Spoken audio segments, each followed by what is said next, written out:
여러분 안녕하십니까? 정희철 목사입니다. 자, 오늘은 행동이 영혼을 말한다. 행동이 영혼을 말한다라는 제목으로 하나님 말씀 전하겠습니다.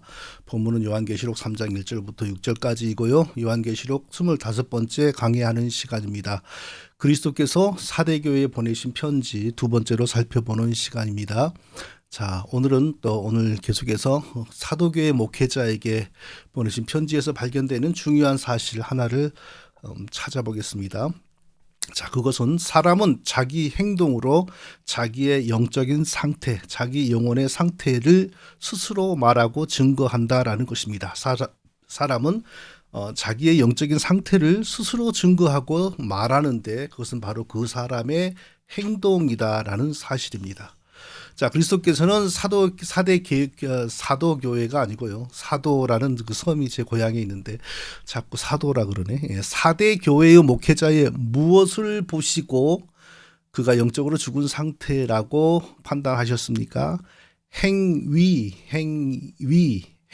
행동, your deed, 영어 성경에 your deed 라고 있어요. 너의 행실을 아노니 내가 살았다 하는 이름을 가졌으나 죽은 자로다 라고 하셨습니다. 너의 행위를 내가 아는데 내가 살았다고 하는 이름을 가졌으나 죽은 자다. 또 2절에서는 더 자세하게 내 하나님 앞에 내 행위에 온전한 것을 찾지 못하였노니, 그러니까 마치 그리스도께서는 이 사대교회의 목회자가 온전한 신앙을 가지고 있는 사람이라고 보고 싶으시어 온전한 행위를, 신앙의 행위를 하는지 눈여겨보았다는 겁니다. 그런데 그걸 볼 수가 없었어요. 그래서 내 하나님 앞에 내 행위에 온전한 것을 찾았으나 찾지 못하였노니 그래서 나는 너를 영적으로 죽은 자라고 판정한다 라고 하셨습니다. 다시 정리해 보겠습니다. 사대교회의 목회자는 영적으로 죽은 상태라고 선고받았는데 그 근거는 행위였습니다. 행위라고 할 때 그리스도께서 어떤 사람의 어느 날 딱 한 번의 행위를 통하여 그렇게 판단하는 건 절대 아니겠죠. 그리스도가 사실은 그 사람의 마음을 아시고 중심을 아시는 분인데 그 행위를 꼭 봐야 하는 건 아니죠. 우리 사람이 이해하기 좋게 너의 행위를 내가 보고서 판단한다. 너는 죽은 자이다. 이렇게 말을 하시는 거죠. 자, 그러면은 이 사대교회 목회자의 신앙의 행동은 전혀 믿는 사람 같지 않았을까요? 그랬을 리가 있나요? 명색이 목사이고 그래도 명색이 교회 오래 다닌 신자들인데 믿는 사람의 폼이 안 나왔을 리가 없죠. 분명히 폼이 나왔을 것입니다. 그 폼은 사람이 보기에 매우 그럴싸하고 좋은 것이었겠죠. 그럼에도 불구하고 이 사람이 살아있는 신앙, 살아있는 영혼이라는 것을 증거하는 확실한 어떤 것은 없었다는 거죠. 그래서 하나님 앞에 내 행위에 온전한 것을 찾지 못하였노니, 영어 성경은 킹 제임스 버전은 I note that your actions are incomplete before my God. 나의 하나님 앞에서 너의 액션이 incomplete, 완전하지 못하는 것을 나는 note, 주시하고 있다. 그러니까 주목하여 보고 있는 거예요. 그 사람의 행위가 하나님 앞에서 온전하지를 못해요. 완전하지를 못해요. 참 믿는 사람이라고 딱 말을 할 수가 없어요. 예배 드리고 기도하고 헌금하고 전도하고 하는데 믿는 사람이라고 기분 좋게 딱 판정할 수가 없다는 겁니다. 믿음의 행위가 전혀 없었던 건 아닌데 그렇다고 분명히 믿는 사람답다라고 할 수도 없는 거고, 이거 어떻게 설명해야 될까요? 그러니까 믿는 사람 같은데 아주 중요한 부분에서는 믿는 사람으로 판정하기 어려운 행동으로 우리 한국말로 삼천 어디로 빠져버린다 그런 거 있지 않습니까? 그러니까 믿는 사람처럼 하다가 아주 중요한 순간에는 딱 잘못된 길로 빠져버리는 거. 그리고 아주 중요한 성경의 가르침, 핵심적인 성경의 가르침이 그 사람의 정신과 삶에서 집행되어야 되는데 되는 것 같다가도 딱 딴 길로 빠져버린다. 그러나 겉으로는 여전히 어떻다고요? 예배드리고 기도하고 전도하고 봉사하고, 그러니까 살았다 하는 이름은 가지고 있어요. 그러나 실상 딱 속을 들여다보니까 살았다고 볼 수가 없다는 겁니다. 저는 사대교회 목회자의 이 상황이 일제강점기 우리나라의 목회자들의 상황과 특히 그 신사참배 문제의 상황과 유사하지 않나 하는 생각이 듭니다. 자, 우리나라를 영구히 지배하기 위하여 우리의 정신과 영혼을 일본 사람처럼 개조하기 위하여 일본의 토속 종교를 숭배하게 만들었죠. 그거 보고 신사참배라고 합니다. 자, 당시의 목회자들과 그리스도인들이 신사참배를 수용하면서 하나님을 예배하면 그것은 하나님을 섬기는 겁니까? 우상숭배하는 겁니까? 우상숭배지요. 하나님이 받지 못하는 우상숭배지요.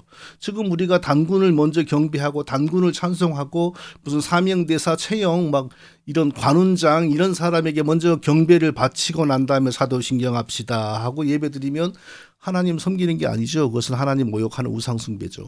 그러니까 이스라엘 백성들이 바알 신도 믿고 그리고 하나님도 믿었기 때문에 하나님이 진노하신 상황과 똑같은 것이죠.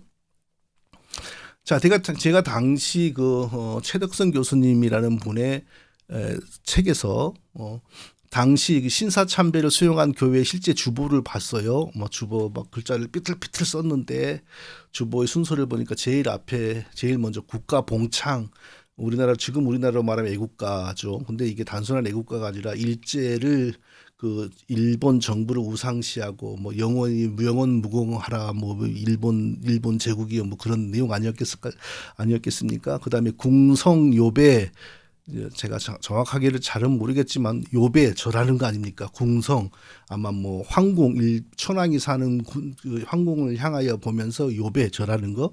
그다음에 대동아 전쟁 필승기원 묵도 전쟁에서 일제가 이기게 해달라고. 하나님과는 아무 상관이 없는 거죠. 그다음에 우미유가바 합창, 우미유가바라는 것은 천황을 위하여 목숨을 바치자 그런 천황 숭배하는 노래라고 제가 들었습니다. 네. 자, 이런 걸 먼저 4개, 5개 정도를 진행하고 난 다음에 사도신경을 하고 예배를 드리는데 그 예배는 하나님을 기쁘시게 하는 예배가 아니라 하나님을 모욕하는 거죠. 차라리 하지를 말아야죠. 제 생각으로 제가 그때 살았다면 우리는 이제 이번 주로 교회를 폐쇄합니다. 여러분들 각자 집에서 홀로 기도하시고 저도 더 이상 목회를 하지 않고 이제 다른 일을 하면서 살겠습니다라고 그래야 될 것 같아요. 왜냐하면 모여서 예배를 한답시고 그런 일을 하면 하나님을 모욕하는 거니까 그런 일을 하지 않고 살 수 있는 시대가 오기를 기다리고 각자 기도해야지요. 각자 하나님을 섬겨야죠. 모이지 말고. 근데 모여가지고 왜 이런 일을 했는지 이제 일제가 또 안 모이고 도망가면 저거 불순하자 하고 또 괴롭혔겠죠. 이제 그래서 그런 것 같아요. 그러면 그때 한국 목회자들은 어떻게 했습니까? 거의 대부분 99%가 신사참배를 수용했어요. 명분은 국민 의례다, 국가가 시키는 거다 하고 했어요. 근데 소수 1% 내지 2%가 우상숭배다 하고 거부했죠. 그랬더니 한국 목회자들이 어떻게 했습니까? 한국 목회자들이 앞장을 서서 신사참배 거부하는 주기철 목사의 목사직을 박탈했어요. 그러니까 장로교회 평양노회 소속이었는데 평양노회 목회자들이 주기철 목사를 면직시켰죠. 그리고 그 가족들이 그 교회의 사택에 살지 못하도록 쫓아냈어요. 왜 그런 심한 행동을 했을까요? 아주 그게 나쁜 행동이라고 정죄를 할수록 자기들이 그래도 비교적 상식을 따르는 목회자로 보일 수 있었기 때문이었겠죠. 그거 영적으로 죽은 행동입니까? 산 행동입니까? 영적으로 죽은 행동이죠. 영적으로 죽은 행동입니다. 그러면서도 다음 주일 예배 인도했을까요? 안 했을까요? 했죠. 아주 좋은 목소리로 설교하고요. 기도하고 다 했어요. 자, 사대교회 목회자가 어떤 상황인지 모르지만 그리스도께서 내가 살았다는 이름을 가졌으나 실상은 죽었다라고 하셨는데 당시 신사참배했던 우리 조상들 목회자들 한국의 목회자들을 향하여 그리스도께서 너 설교 잘하는구나, 기도 잘하는구나, 성경 공부 잘하는구나, 신방 잘 다니는구나, 내가 살았다 하는 이름을 가졌으나 실상은 죽었다라고 하지 않으셨을까요? 똑같은 상황이라고 저는 생각됩니다. 자, 저는 이 이야기를 하면 꼭 생각나는 유명하신 분이 있습니다. 해방 이후 한국교회의 성자로 존경을 받는 한경직 목사님이라고 하는 분인데 주기철 목사와 한경직 목사는 제가 조사해 보니까 6살 차이였어요. 주기철 목사가 6년 먼저 태어났고 한경직 목사가 6년 뒤에 태어났습니다. 6년 정도의 차이는요. 뭐 목회 세계에서는 뭐 큰 차이가 아니죠. 같은 노회 소속이었고, 그러니까 둘 다 우리 그 주기철 목사님 평양의 그 유명한 장대현 교회인가 거기에서 목회를 하셨고요. 한경직 목사는 또 근처에 어디에선가 목회를 하신 것이죠. 어쨌든 같은 노회 소속이었어요. 자, 그러면 평양 노회 목회자들이 주기철 목사님을 면직할 때 한경직 목사님은 가담했습니까? 안 했습니까? 했지요. 역사의 기록 어디에도 한경직 목사는 반대했다라는 내용이 나오질 않습니다. 평양 노회의 노회원들이 주기철 목사의 가족들이 사택에서 살지 못하고 그 추운 겨울에 빨리 사택을 비워달라고 결정을 할 때 한경직 목사는 그게 가담했을까요? 안 했을까요? 가담했지요. 역사 기록 어디에도 한경직 목사는 반대했다 이런 말이 없어요. 그러면 그때의 한경직 목사님의 그런 행위와 자세와 태도는 영적으로 죽은 겁니까? 산 겁니까? 죽은 거지요. 그러나 그 다음 주에 교회 가서 설교는 또 어찌나 좋은 기림이 잘잘 흐르는 목소리로 또 설교 잘하시고요. 기도회도 잘하시고 성경도 잘 가르치시고, 그러나 믿음을 지키기 위하여 순교하는 목회자를 향하여 돌을 던지고요. 말 한마디라도 좋게 하지 않고, 그 가족들에게 말 한마디라도 좋게 하지 않고 그 가족들을 사택으로부터 내쫓는 일, 아주 저질적인 이단이나 저질적인 범죄자를 취급하듯이 하는 그런 행동에 대해서는 전혀 반대하지 않고 침묵했겠지요. 그러면서 가담했겠지요. 그러면요, 그때의 영적인 상태는요, 분명히 그리스도께서 그때 한경직 목사님에게 말한다면 내가 살았다 하는 이름은 가졌으나 죽은 자로다라고 했을 것입니다. 자, 조금 더 얘기하겠습니다. 근데 그분이 세상을 떠나실 때에 템플상이라고 하는 종교인들이 받는 세계적인 상을 받았지요. 그런데 그때 신사참배한 것을 회개한다고 했습니다. 그런데 그게 전혀 말이 안 되는 모습입니다. 왜냐하면 템플상 자체가 배교한 목사들, 우상숭배한 목사들에게 주는 상입니다. 그거 심사하는 사람들 거의 대부분이 불신자들이고요. 그들이 상을 주는 기준은 종교 간의 평화와 일치를 도모한 사람, 즉 WCC 같은 종교 통합운동 하는데 기여한 사람에게 주는 상입니다. 근데 그런 상을 받으면서 과거 주기철 목사님과는 달리 신사참배를 했는데 그걸 회개한다라고 말하는 게 그게 앞뒤가 맞는 겁니까? 신사참배를 회개하면, 정말 회개하면 종교다원주의자들에게 주는 상을 거부했어야지요. 근데 그 상을 받으면서 신사참배를 회개한다는 것은 전혀 말이 안 되는 거죠. 영적으로 죽은 상태가 소년 시절부터 죽을 때까지 계속 이어졌다는 거예요. 그러면서 목회를 잘했어요. 많은 사람에게 존경을 받았어요. 뭐 중간에는요, 자, 종교통합운동의 그 센터 WCC라고 하는 게 한국에 들어왔을 때 WCC에 참여하기 위해서 교단을 분열시키는데 가장 앞장선 사람이 바로 이 한경직 목사입니다. 그럼 그때의 그 모습은 영적으로 살았습니까? 죽었습니까? 죽었지요. 근데 설교 잘했어요? 못했어요? 제일 잘했죠. 그러니까 대표적인 한 교단의 중심인물이 되었지요. 근데 종교통합운동, 종교다원주의 하는 WCC에 가입하기 위해서 교단을 분열시키는데 앞장을 섰고 또 분열을 시켰고, 거기에 대표가 총회장이 먼저 되었고, 그리고 나중에 전두환 대통령 때 교황이 한국 왔을 때 쫓아가가지고 교황을, 이 적그리스도를 영접하는 일을 했죠. 그거 죽은 사람의 모습인가요? 산 사람의 모습인가요? 영적으로 죽은 사람이죠. 그러나 겉으로는요, 가장 존경받는 해방 이후 한국교회의 성자로 존경을 받았습니다. 자, 이게 비극이죠. 겉으로 살았다는 이름을 가졌으나 사대교회 목회자처럼, 그러나 영적으로 죽은 겁니다. 내가 내 행위를 아노니 내가 살았다는 이름을 가졌으나 죽은 자로다. 내 하나님 앞에 내 행위에 온전한 것을 찾지 못하였노니. 자, 사대교회 목회자에게 그리스도께서 너 죽은 상태다라고 말을 할 때 바로 이렇게 너의 행위를 안다라고 했어요. 행위를 보시기 전에 그리스도는 이미 우리의 심장과 마음의 중심을 보시는 분인데 꼭 행위를 볼 필요도 없죠. 피조물의 모든 본질을 직관하시는 분이 굳이 행위를 볼 필요 있나요? 엑스레이 찍듯이 마음을 알아버리잖아요. 왜 그런데 행위를 안 오니 내 행위가 온전하지 못하다 이랬을까요? 우리 사람의 입장에서 우리의 행위를 보고 주목하여 보고 결정하고 판단하는 것처럼 그렇게 말을 하는 것이죠. 그리고 동시에 자, 우리가 영적으로 죽은 사람이라면 반드시 우리가 영적으로 죽은 상태라는 것을 우리의 행동으로 드러내게 되어 있고, 우리가 영적으로 산 사람이라면 반드시 우리는 언젠가 사는 동안 죽기 전에 우리가 영적으로 살아난 사람, 영적으로 하나님의 은혜를 받아 살아있는 사람이라는 증거를 우리 스스로 아주 중요한 순간에, 아주 결정적인 시기에 우리는 스스로 우리를 증거하게 된다는 것입니다. 그때는 평안한 때가 아닙니다. 위기의 때입니다. 환난의 때입니다. 큰 시련의 때입니다. 그때 영적으로 죽은 사람은 자기가 죽었다는 것을 스스로 자기의 행동으로 증거하고요.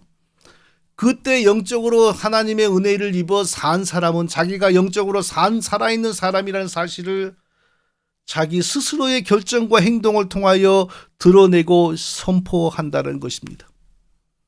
그래서 주님은 마치 행동하는 걸 보고 판단하신 것처럼 내가 내 행위를 아노니 살았다는 이름을 가졌으나 죽은 자로다.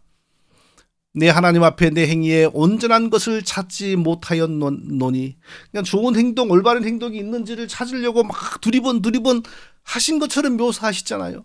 그러나 하나님 앞에 온전한 행동을 찾지 못했어요. 왜?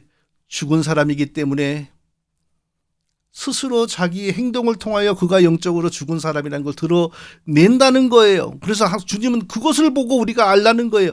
이처럼 성경은 자주 알미니안 신학이 합당한 신학인 것처럼 말씀을 합니다. 자, 모르는 분들을 위해서 알미니안 신학이 뭔지 제가 잠시 설명하겠습니다. 구원과 영생과 신앙과 모든 것이 우리의 마음먹기에 달려있다.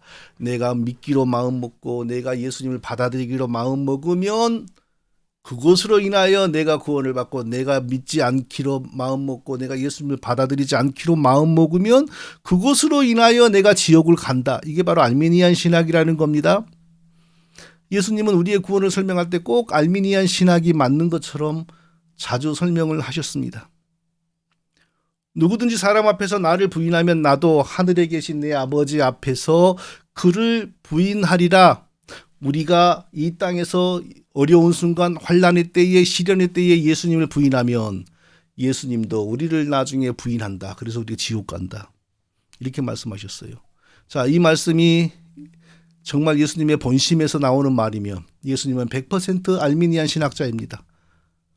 그런데 과연 예수님이 평소에 너가 지옥 가느냐 천국 가느냐는 너의 결정에 달려있다. 너가 중요하고 어려운 때에 어떻게 결정하고 어떻게 행동하느냐에 따라 너의 영혼의 운명이 갈라진다. 이렇게 말씀하시는 분이었나요? 그거 아니거든요. 창세전에 우리를 택하시고 우리에게 은혜로 복음을 주시고 우리에게 먼저 은혜를 주셔서 복음을 믿게 하심으로 오직 십자가에 달리신 예수님의 공로를 믿게 하심으로 구원을 주신다. 그리고 한 번 구원을 주신 자는 하나님의 손에 붙들려 아무도 그 손에서 빼앗아가지 못한다. 이게 성경의 핵심이잖아요. 근데 왜 여기서 너희가 사람 앞에서 나를 부인하면 나도 하늘에 계신 네 아버지 앞에서 그를 부인하리라. 이 알미니안 신학을 말합니까? 똑같은 얘기를 다르게 설명하는 겁니다. 사람은 반드시 죽기 전에 자기 영혼의 상태를 스스로의 행동과 결정을 통하여 드러낸다는 것입니다. 천국의 은혜를 입은 사람이라면 죽을지라도 하나님을 부정하지 않습니다. 왜? 하나님께 붙들렸기 때문에, 은혜에 붙들렸기 때문에. 그러나 천국의 은혜를 입지 못하고 교회만 다녔으면 육신의 괴로움과 어려운 순간이 올 때 얼마든지 하나님을 부정하고 그리스도를 저주하기도 하므로 자기의 영적인 상태를 드러내게 된다라고 설명하시는 것인데, 그것을 마치 사람의 관점에서 이해하기 쉽게, 사람이 듣기 좋은, 이해하기 좋은 방식으로 말씀을 하시는 것이죠. 하나님은 구원을 위하여 은혜를 주신 사람을 끝까지 붙들어 주십니다. 불 속에서도 붙들어 주시고 물 속에서도 붙들어 주십니다. 그러므로 구원의 은혜를 입어 성령의 내주하심이 있는 사람은 죽는 순간까지 하나님을 부정하는 일이 없습니다. 바로 그 모습으로 그가 구원받은 사람임을 스스로 증거하는 겁니다. 그러나 구원의 은혜를 입지 못하고 성령의 내주가 없는 사람은 죽기 전에, 교회는 아무리 착실히 다녀도 죽기 전에 반드시 하나님을 부정하고 신앙을 부정하는 행동을 하게 되어 있습니다. 그 모습을 통하여 그가 형벌을 받기에 합당하다는 것이 증명이 되고 스스로 증거하는 겁니다. 또 예수님 뭐라고 그러셨습니까? 너희의 인내로 너희 영혼을 얻으리라 라고 하셨습니다. 너희 인내로 너희 영혼을 얻으리라. 제자들에게 큰 환란이 다가온다라고 말씀하면서, 그러니까 그 제자들 시대, 그리고 모든 시대, 그리고 마지막 때에, 예수님의 재림의 때에 가장 큰 환란이 분명히 있다고 성경은 말씀하죠. 그 환란 속에서 끝까지 믿음을 지키고 인내하는 사람이 구원을 얻는다고 했습니다. 이것도 100% 알미니안 신학입니다. 사람이 스스로 믿음을 지키고 하나님을 부정하고 신앙을 부정하지 않음으로 구원을 얻고, 그러나 사람이 믿음을 지키지 못하고 사람이 견디지 못하여 믿음을 떠나면 구원도 없어진다면 과연 우리 가운데 몇 프로나 끝까지 믿음을 지켜서 천국에까지 들어갈 수 있는 사람이 몇 명이나 될 수 있을까요? 그런 방식으로 갈 수가 없습니다. 그것도 우리가 이해하기 좋게, 사람이 구원받았다면 반드시 어떤 순간에도 구원받은 사람임을 스스로 증거하게 되어 있고, 구원받지 못한 사람이라면 아무리 지금은 교회를 잘 다닐지라도 어떤 순간에 그 자신의 영적인 상태를 스스로 드러낼 수밖에 없다라는 말을 이렇게 경각심을 주는 방식으로 예수님이 알미니안 신학자처럼 이렇게 말씀을 하신 것입니다. 사도 요한이 아주 중요한 말을 성경에 기록했습니다. 저희가 우리에게서 나갔으니 우리에게 속하지 아니하였나니 만일 우리에게 속하였다면 우리와 함께 거하였으려니와 저희가 나간 것은 다 우리에게 속하지 아니함을 나타내려 함이니라. 자, 이것은 알미니안 신학이 아니고 이제 하늘의 관점에서, 하나님의 주권의 관점에서 설명하는 거예요. 어떤 사람이 사도 요한 무리에서 함께 신앙생활을 했어요. 그런데 어느 날 섭섭하게도 정말 떠나버렸어요. 교회를 나가버린 거예요. 사도 요한이 어떻게 해석을 했습니까? 저희가 영적으로 우리하고 같은 팀이라면 끝까지 우리에게 있을 것인데, 저가 영적으로 우리의 팀이 아니므로, 한 팀이 아니므로 떠나간 것이다. 떠나간 것은 저가 영적으로 우리와 한 팀이 되지 않았다는 것을 스스로 증거한 것이니라, 이렇게 설명을 했어요. 예. 자, 그러니까 성경이 이렇게 어떤 데서는 알미니안 신학처럼 말을 해요. 너희가 인내해야 그 인내가 너희를 구원한다. 너희가 그리스도를 부정하지 않아야, 죽음 앞에서도 부정하지 않아야 그리스도도 너를 끝까지 부정하지 않는다. 이건 100% 알미니안 신학. 사도 요한의 말은요, 이건 알미니안 관점, 하나님의 은혜와 주권의 관점. 그가 나간 것은 그가 영적으로 우리와 한 팀이 아니기 때문에 끝까지 있을 수 없어서 우리와 한 팀이 아니라는 것을 드러내기 위하여 우리를 떠나 이단이 되어 버렸다. 이렇게 설명을 하는 거예요. 성도 여러분, 잊지 마십시오. 우리의 말이 우리의 구원의 증거가 아닙니다. 이 땅에서의 우리의 구원의 확실한 증거는 죽는 순간까지 신앙을 부정하지 않는 것입니다. 죽는 순간까지 그리스도의 은혜를 떠나지 않는 것입니다. 죽기 전에 그리스도의 은혜를 떠나간다는 그 자체가 그의 영적인 정체인 것입니다. 그런데 이런 놀라운 증거는 언제 드러나는지 아십니까? 평안할 때가 아닙니다. 환난의 때입니다. 시련의 때입니다. 섭섭이가 활개를 치는 때입니다. 섭섭이 아시죠? 내가 목사에게 얼마나 잘했는데 이제 와서 내게 이렇게 해. 섭섭이가 활개를 칠 때 내 영혼의 정체가 드러나는 겁니다. 섭섭이가 활개를 안 치면 다 잘할 수 있어요. 교회에 잘할 수 있고 목회자를 잘할 수 있어요. 근데 섭섭이가 활개를 친다고 해서 교회를 떠나고 예배를 나오지 않고, 그것은 그가 영적으로 복음과 한 팀이 아니었기 때문에 그것을 드러내기 위하여 하나님이 섭리 가운데 섭섭이가 들어가게 하신 것입니다. 많은 사람들이 이 비밀을 모릅니다. 성경을 안다고 하는 사람들이 이 비밀을 모릅니다. 교회 다니는 많은 사람들이 이 비밀을 잘 모릅니다. 그러나 그 사람의 정체는 그 사람의 마음에 섭섭이가 들어갔을 때의 정체가 드러나는 거예요. 저는 참 많은 일들을 경험했어요. 뭐 목회를 하다가 어떤 이단으로 인하여 고통을 당한 목회자들이 있어요. 그럼 저에게 접촉을 해가지고 같이 힘을 합해가지고 막 그걸 물리치자고요. 그거 물리칠 때는 한 팀이에요. 그런데 다른 문제에서 딱 이해가 달라지잖아요. 그러면 그때를 저를 죽일 살인자로 변해요. 그리고 댓글에서 얼마나 정말 사악하게 그 댓글을 달고 또 자기하고 입장이 안 맞으면요. 저를 이단으로 몰기 위해서 또 아주 치밀하고 악한 공작을 하기도 하고요. 많이 봤어요. 자기하고 입장이 맞지 않는다고 해서 자기를 섭섭하게 했다고 해서 자기의 체면을 상하게 했다고 해서 그런 일을 합니다. 그러나 그보다 더 중요한 사실이 있어요. 바로 그 섭섭이가 활개를 칠 때 하는 행동, 그때의 복음에 대해서 하는 행동, 그때 하나님 앞에서 하는 행동이 바로 그 사람의 영혼의 정체라는 것입니다. 어려울 때, 괴로울 때, 섭섭할 때, 눈물을 흘릴 때 내가 복음에 대해서, 목회자에 대해서, 교회에 대해서 하는 행동이 나의 영혼의 정체인 겁니다. 그래서 사대교회 목회자에게 그리스도는 내가 내 행위를 아노니 살았다는 이름을 가졌으나 죽은 자이다. 하나님 앞에 내 행위에 온전한 것을 찾지 못하였나니 이렇게 말씀하신 것입니다. 자, 이건 단순히 너는 구원받은 사람인데 행동이 성숙하지 못하구나 그런 내용 아니죠. 신앙이 성숙하지 못하고 행동이 아직 성숙하지 못했다는 것과 영적으로 죽은 사람이라는 것은 완전히 다른 내용이에요. 영적으로 죽은 사람은 말 그대로 구원을 받지 못했다는 거예요. 아직 생명이 없다는 겁니다.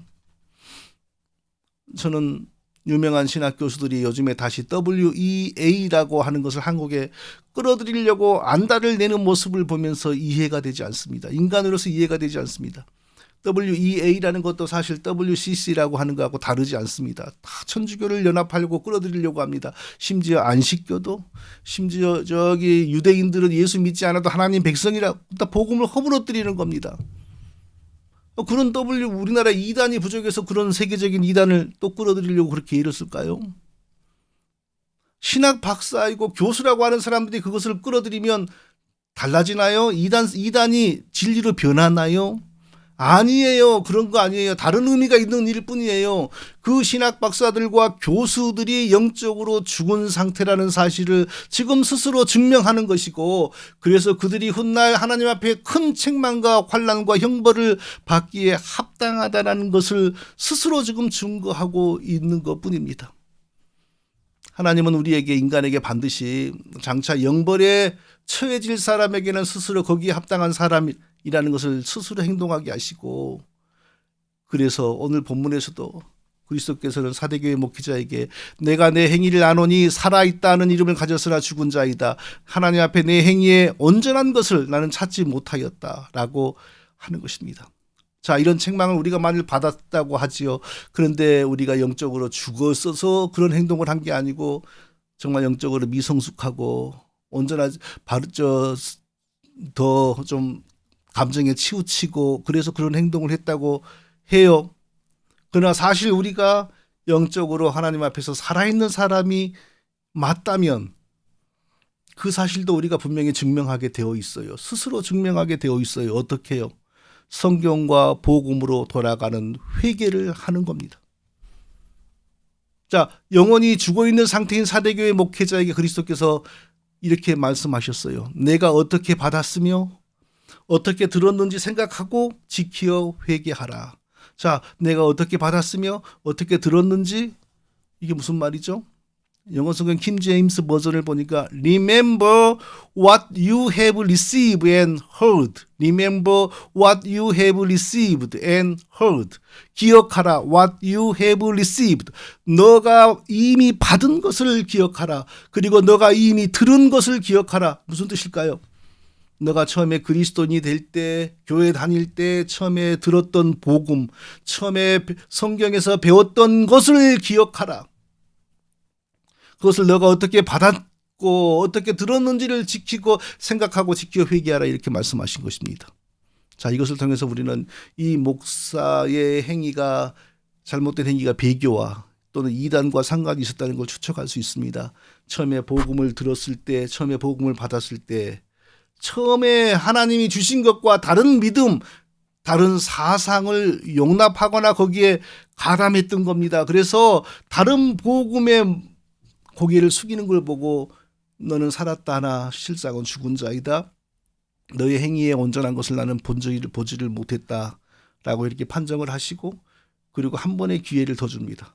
내가 처음에 들었던 것, 처음에 받았던 것을 생각하고 회개하라. 그리로 돌아가라. 잘못된 교리를 바꾸어라. 이단 사상을 버려라. 너의 체면이 중요한 게 아니다. 너의 명성이 중요한 게 아니다. 너가 성경으로부터 벗어난 사상과 교리와 가르침을 버리고 처음에 들은 복음, 처음에 배운 복음으로 돌아가라. 지금 이렇게 회개를 촉구하시는 것입니다. 그런데 성도 여러분, 과연 이 목회자는 회개를 할 수 있을까요? 없을까요? 자, 이것도요, 이 사람에게 달린 것이 아닙니다. 이 사람이 산 사람이라면, 이 사람이 죽은 사람이, 영적으로 죽은 사람이 아니라면, 자, 이 말을 들었을 때 회개가 가능할 겁니다.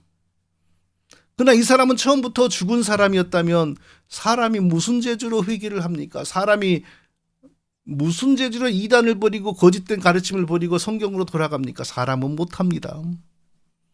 그러나 여기서 회개가 일어나 거짓된 사상과 이단 사상을 버리고 성경으로 돌아간다면, 회개한다면 그건 하나님의 역사입니다. 하나님이 그렇게 하시는 겁니다. 그것으로 그가 천국에 갈 하나님의 자녀임을 스스로 드러내는 겁니다. 그런데 이런 경고를 받고서도 회개를 하지 않아요. 여전히 이단 사상을 쫓아가요.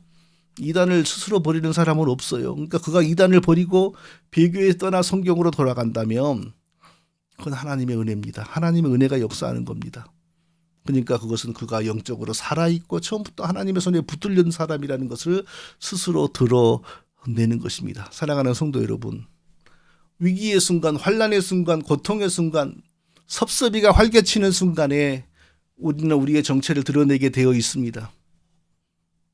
그때 우리가 구원받은 사람인지 하나님과 무관한 사람인지 우리는 드러냅니다. 그래서 우리가 영원히 형벌받기 합당한 사람임을 스스로 드러내고 영원히 영생복락을 누리기 합당한 사람임을 우리가 스스로 드러냅니다.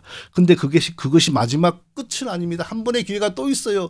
그걸 돌이킬 수 있는 회개의 기회를 주시는데, 회개가 된다면 그가 하나님의 은혜의 자녀이고, 회개가 되지 않고 끝까지 그렇게 살다가 간다면 그가 하나님의 은혜와는 무관한 사람이라는 것을 또 드러내는 것입니다. 이것도 다 하나님의 은혜에 달려있는 것이지 알미니안 신학이 아니에요. 우리가 회개 안 함으로 우리가 지옥 가고 우리가 회개함으로 천국 가는 것이 아닙니다. 하나님의 은혜로 그것이 이미 그 사람이 살았으면 회개가 됩니다. 잠시 잘못했을지라도 회개가 됩니다. 그러나 하나님의 은혜와 무관한 사람이라면 절대로 회개는 일어나지 않습니다. 회개는 불가능합니다. 회개가 불가능하고 회개하지 않고 완악하게 사는 그 자체가 그의 영적인 운명을 보여주는 증거인 것입니다. 사랑하는 성도 여러분, 위기의 순간, 환난의 순간, 섭섭이가 활개치는 순간에도 우리는 구원받은 하나님의 은혜의 백성임을 드러내고, 혹시 그때 미성숙하고 잘못했을지라도 다시 나중에 돌이켜서 회개가 되어지는 그런 은혜의 백성으로 살아가는 우리 모두가 다 되시기를 예수님의 이름으로 축원드립니다. 걸어가신 아버지 하나님, 우리의 생각은 행위로 드러나게 되어 있고 우리의 행위로 말미암아 우리가 영생을 받기에 합당한 사람인지 영원한 형벌을 받기에 합당한 사람인지를 스스로 증거하게 되어 있는 줄로 믿습니다. 우리에게 은혜를 주시어서 언제나 우리가 은혜 입은 백성으로 그리스도를 통하여 영생의 은혜를 누리기에 합당한 백성으로 행동하게 하여 주옵소서. 고통과 시련과 환난과 섭섭이가 역사하는 때에도 온전히 믿음으로만 살고 행동하는 우리 모두가 되게 하시고, 혹 잘못한 것이 있으면 반드시 은혜로 회개되어 하나님 앞에 아무 오점이 없이 살아가는 우리 모두가 다 되게 하여 주시옵소서. 예수님의 이름으로 기도합니다. 아멘.